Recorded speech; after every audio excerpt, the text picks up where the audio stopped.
Why not check out our website at wrestlingfatherandson.weebly.com, and don't forget to like, comment and subscribe to our channel and hit the notification bell. Hi everyone, welcome back to Wrestling Fun with Father and Son. I'm Father Matt and this is Son. Hi. And this is the week of WWE. This was Raw.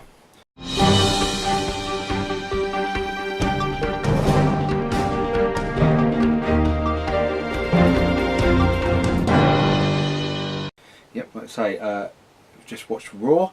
Obviously 3rd of June's Raw. It's quite a lot to go through. Obviously Super Showdown is this Friday, and this was a very Super Showdown orientated show, wasn't it? With a lot of progress into the stories as it was a go-home show. And a lot of promos. Yep, a lot of promos, yes. Let's say, not much wrestling action, but a lot of promos, which is a bit of a shame, but oh well.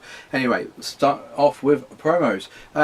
First of all, start with Roman Reigns coming out. Obviously, Roman Reigns is against Shane McMahon, the best in the world. Yes, Shane McMahon. He was then about to sort of do a promo, and then it brought out Shane McMahon, didn't it? And Shane McMahon obviously did a promo about Super Showdown, and he also said he was going to make. He was either going to do a coast to coast or make Roman Reigns tap out, didn't he? Then that proceeded to have Roman Reigns sort of go back at Shane, saying about Drew McIntyre and how they're going to have a match at the next pay-per-view, which is Stomping Ground. I was right. I said it was Stomping Ground. I was right. Yeah, so again, we're getting a Drew versus Roman Reigns match. I don't know, I'm a little bit disappointed with that. I'd rather see Roman Reigns sort of leave this sort of feud storyline going forward, but that is what it is. That then proceeded to bring Drew McIntyre out, who did a little bit of promo saying he basically wanted Drew versus Roman Reigns that night, but then there was a bit of a beat down from the Revival. They sort of attacked Roman Reigns from the back, and then that brought out the Usos, and then they had the Usos are Roman Reigns' cousins. Yep, his cousins, yes. And he had Roman Reigns and the Usos versus Drew McIntyre and the Revival. Obviously, the Usos and the Revival are in a bit of a rivalry with the Usos, so obviously goes hand in hand with that.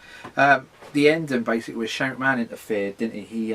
He grabbed Jey Uso's foot when he was going to go for the sort of Samoan splash thing, what they were going to do, and then that proceeded to have Drew McIntyre claymore Jey Uso, and then they got the win that way. Reigns rolled out of the ring and went for Shane McMahon as he done that.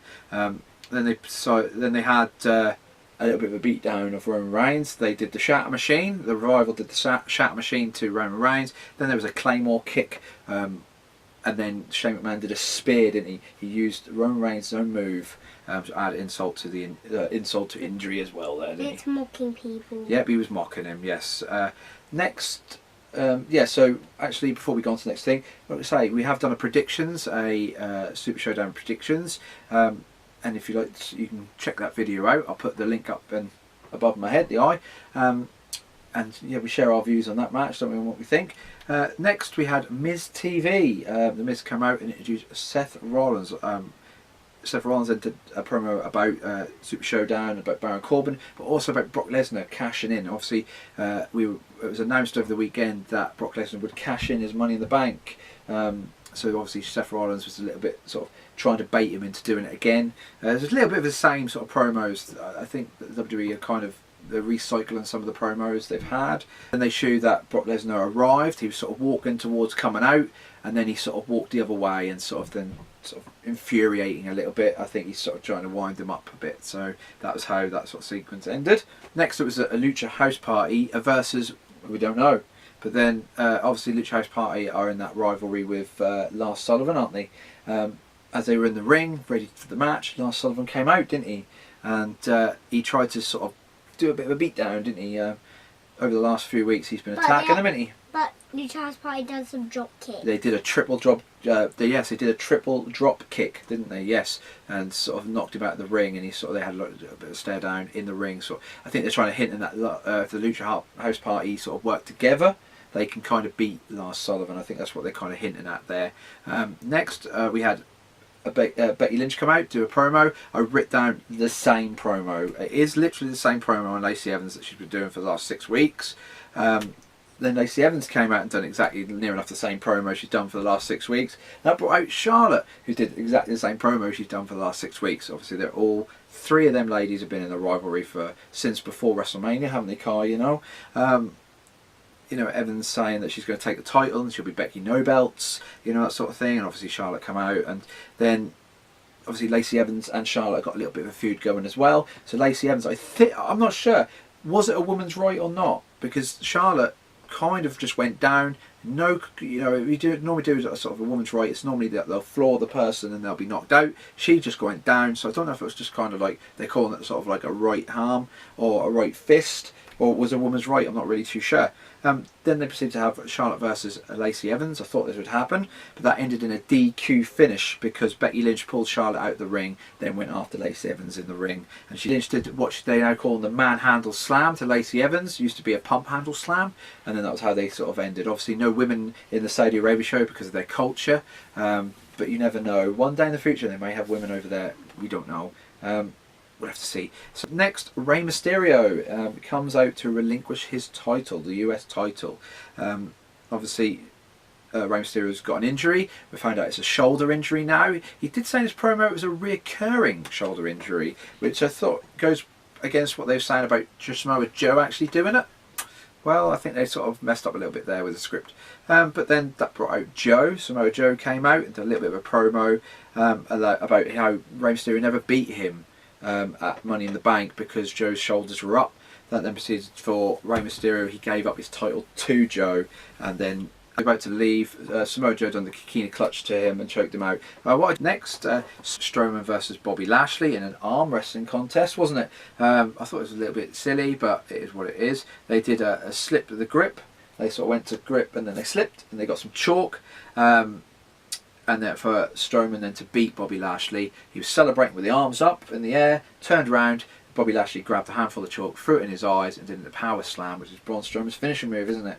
And that's how they ended that. Obviously, Braun Strowman and Bobby Lashley had a match at Super Showdown this week, and we've done our predictions. We've both got different answers, so you have to catch that video to see what we think is going to happen in that match. Next, we went to a backstage segment. Carmella was looking for R-Truth. Over the weekend, on Sunday, R-Truth and Carmella were at a golf course, having a bit of a relaxed time, when out of nowhere Jinder Mahal went and pinned R-Truth, became the new 24/7 champion, only for R-Truth then to quickly pin him up and then sort of scarper away. And what I thought was quite funny, to be honest, because as he was sort of chasing the golf cart, he had to jump on the back and he was sort of being dragged. That was quite funny, I thought. Say Carmella was looking for R-Truth, only to be followed by Drake Maverick and EC3. And EC3 seems to be having a gimmick where he's holding a cup, and I don't understand what that gimmick is. He had a towel on his shoulders. Yeah, and he had a cup as well. I don't really understand what that gimmick is, but it is what it is. Alexa came out, didn't she? I think next with Nikki Cross, because it was Nikki Cross versus Peyton Royce of the Iconics. They did make a comment on the commentary about the Iconics are the longest women's tag team champions. I thought that was quite funny, being as they haven't defended them belts really, and they don't really defend them, so obviously they are the longest reigning. When they don't defend the belts, then they're going to be, aren't they? Anyway, basically the ending of the match was Alexa Bliss seems to have this gimmick with coffee now. She keeps getting coffee cups, don't she?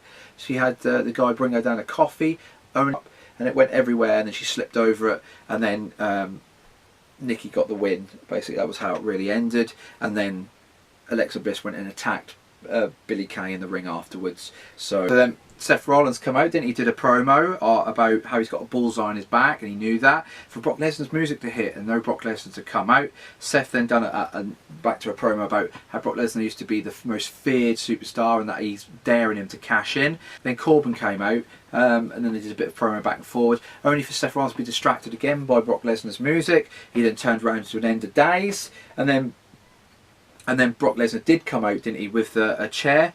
He did a low blow to Seth, also mirroring the WrestleMania match. And to be loads and loads of chair shots from Lesnar to Seth. Open on the back, for then Heyman to ask him, shall we cash in now? For Lesnar to say, no, not yet. He did an F5 outside the ring. He said then that he was going to cash in on Friday, obviously Super Showdown Friday.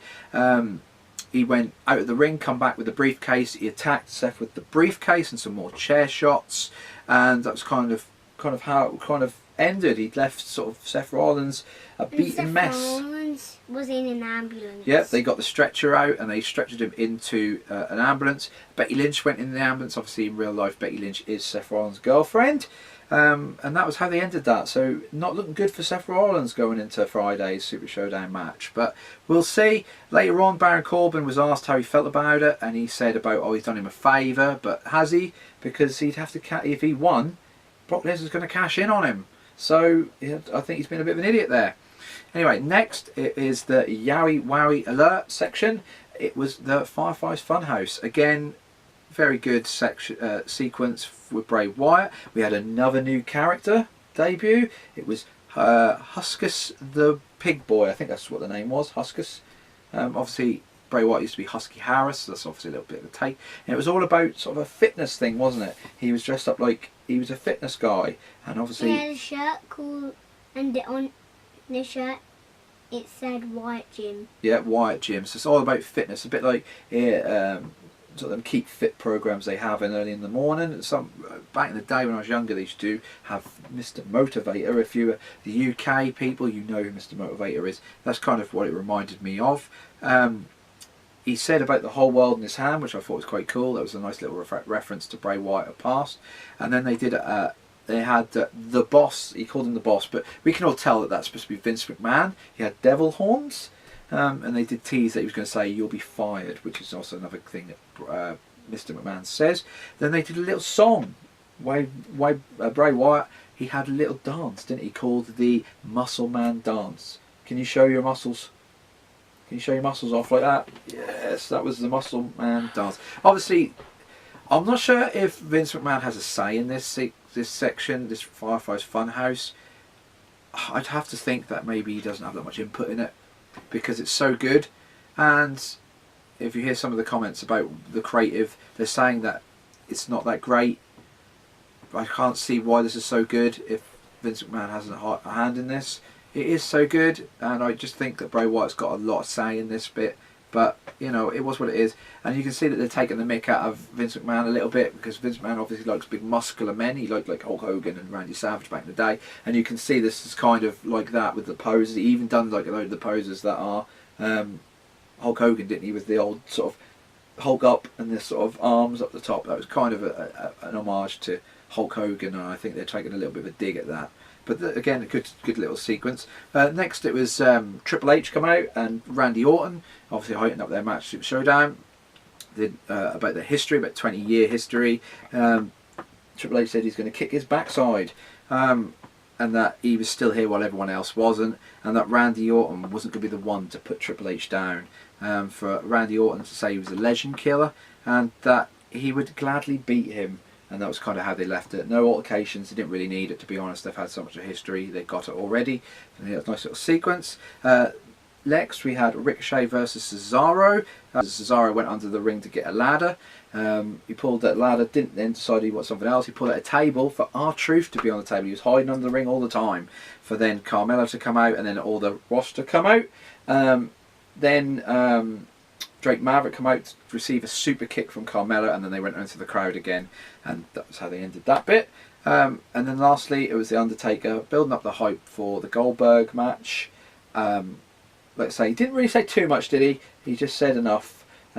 I thought Goldberg was going to come out, but he actually didn't. No, he didn't. On tonight's SmackDown, Goldberg's going to be on SmackDown, so he'll obviously give the other end of that promo. Obviously, he did Undertaker used Goldberg's catchphrase, "You're next," at the end, heightening up that. I think the build-up to this hasn't been that great.